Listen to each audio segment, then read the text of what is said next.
Hey friends, welcome back to my channel. Today I'm going to be talking about our summer homeschool plans, what I have in mind for what we're going to do over the summer months. We take off the full month of July and August from our typical school. I know that a lot of homeschoolers school year round. That is not for us. We love having the summer off, but at the same point, I don't want my kids to completely turn off their brains and just kind of have free range of the day and have no routine. So I have a few things in mind what we're gonna do over these summer months. If you watched my summer homeschooling plans video from last year, I think this summer is going to look very similar to last summer. I was really happy with what we did. First off, we are going to continue doing our read aloud books. Usually through the school year, we do this first thing in the morning to start our school day. And then last summer, I believe I did it in the morning as well. This year, we're going to do something a little bit different. We're going to do our read aloud time right after lunch for a couple of reasons. One, that is the hottest part of the day anyway, so I think that'll be a good time to just kind of cozy up inside or go outside if we want to and just spend a good 30 to 45 minutes doing our read aloud books. Another reason I think this is a good time of day is because we've all been together eating lunch, and then we can just kind of maneuver right over into doing our read aloud time. As my kids are getting older, I find they are so many different directions, and there were years and years where I was like, all of my kids are always underfoot, and I kind of looked forward to them kind of going their own ways, doing their own thing. Now I sometimes miss them all being around me, but at any point of the day, one of them could be outside in the back, one could be outside in the front, one upstairs, and to kind of corral everybody together isn't always the easiest. And so I think doing our read aloud time right after lunch will work for us. So that being said, I have 3 read aloud books that we're planning to do over these summer months. One is The Wild Robot Escapes. I shared this recently in a book haul, and I said, when my kids see this, they are gonna be so excited because we read The Wild Robot a couple of years ago now. I finally bought this one and my kids spotted it and were so excited. And so we are gonna go ahead and read that over the summer. We read Caddy Woodlawn as a read aloud this past school year, and so I got this book called Caddy Woodlawn's Family. We're gonna read that.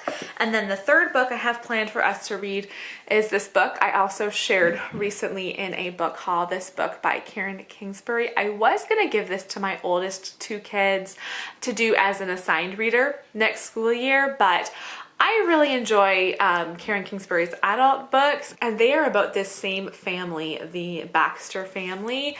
And so I thought, I want to read this too. I'm really curious to hear how her writing is for children. And so I'm going to do that as a read aloud. So those are our 3 read alouds that I hope to complete through the summer. I will also require each of the kids to do 30 minutes of reading each day. I'm not going to give them assigned reading or anything like that. They can really read whatever they want to read. I don't think that will be an issue that I'll even have to tell them, because they normally will just pick up a book and read, but I do want to make sure they read every day. My kindergartner, Zara, who just completed kindergarten, actually, she's going into 1st grade now, but she is only about halfway through our Learning to Read Teach Your Child to Read in 100 Easy Lessons book. So I think while the older kids are doing their reading, I will do that reading book with her, as well as maybe read a couple of books to her and my 2-year-old. I should say about our read aloud books, I am not super strict on that. Like, we have to do this every single day. There are days that we'll be at the park or we'll be out with friends or at the beach or something, and we won't have our read aloud time, and that is fine. But any day that we're home, especially home over that lunch hour, I think we will do our read alouds. The other big thing that we're going to do, again, this is the same thing we did last summer, is I compiled a basket. I will show you in a second. It's a basket of brains on activities, and each day the kids can pick something out of this basket to do for a half hour. So this is the basket I have. It's just going to be sitting on a shelf just off of our kitchen, and I just put a few different books in here. So a step-by-step drawing book. This is a Garden Bugs of Ontario book. My kids from time to time will like to look through and explore bugs in the backyard. We have a few more of these doodle pads as well, so I'm going to stick all of those in here for if the kids choose to do their drawing. I also have some of these how to draw books. So we have pets, funny people, things that go, and animals. And then we have these Reading Eggs workbooks.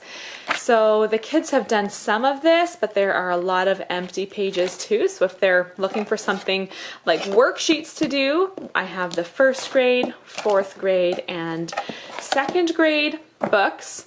I also put these in here. I have showed these before. This is one of our little homeschooling favorites. They are like flashcards, but you can check them yourself. So you just take one and you wrap around as you go, and then at the end you can check the back, and if your string aligns with the lines at the back, then you know that you got all the right answers. So I have subtraction, I have addition, and multiplication. I actually want to buy division, so I think I will buy that here in the next few days as well. I also have this Mindbenders book. I actually think, okay, this might actually be done. I might have to buy another one. Okay, I might actually not keep this in here. Somebody finished it and didn't even tell me. And then I also have this Building Thinking Skills book with just lots of different puzzles and activities that they can do for a little bit of work. I also have this stack of music books. So we're not going to do piano lessons over the summer, but we just have some books that the kids can play some songs in. I found these hymns books, this one and then this one, Sacred Music.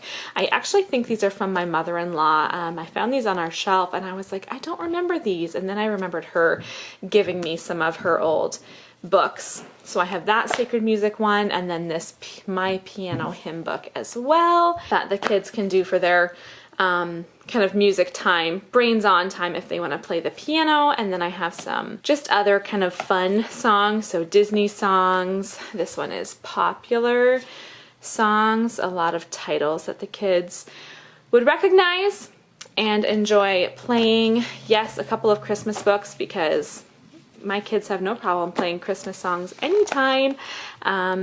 And then just a couple of other music books that I'll have out that they can choose to do for Brains On time if they choose. There are a couple of things I want to add to that Brains On basket. I want to get a Sudoku puzzle book. My oldest has really been into Sudoku puzzles lately.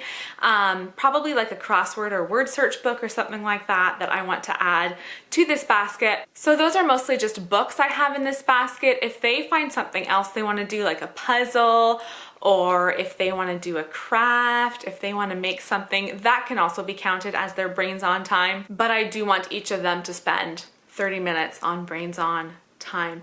I think we will incorporate some sort of screen time as well, as long as they have completed 30 minutes of reading, 30 minutes of Brains On time, and some outside time, which won't be an issue. We have such a long, cold winter here that once the weather gets nicer, my kids don't have to be reminded or told to go outside. They spend so much time outside. We did a 1,000 hours outside chart, or we are working on one this year. And so it's a slow start, you know, trying to get a couple hours outside in the middle of winter.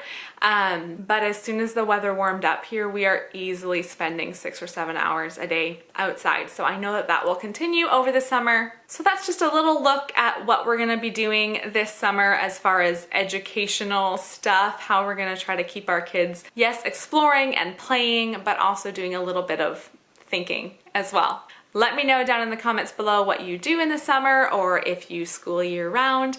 I would love to hear what you do in your household. Thank you so much for watching. I hope you guys have a wonderful summer. I'll see you next time.